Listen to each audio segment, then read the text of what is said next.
she they cause trouble from Sunday to Sunday. And when it happens, why you block the ordinary tenant? Oh.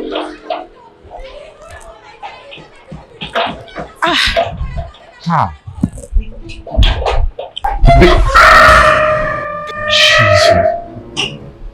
Grace! Honey, hey! What are you becoming? I don't know why you locked this padlock. Oh. Do you know what is happening outside? You see that mama that is on wheelchair? That woman, that landlady. Her tenants blocked the gate. They are having quarrel. You see the serious point. Can't you hear the voice?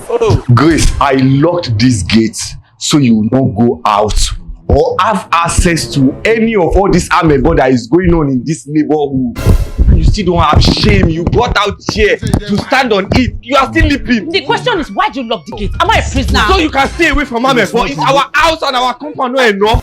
Honey, the woman's children have come. Are you serious? Grace! See the way your body is shaking because of amebo.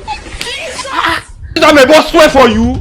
Honey, it wasn't me.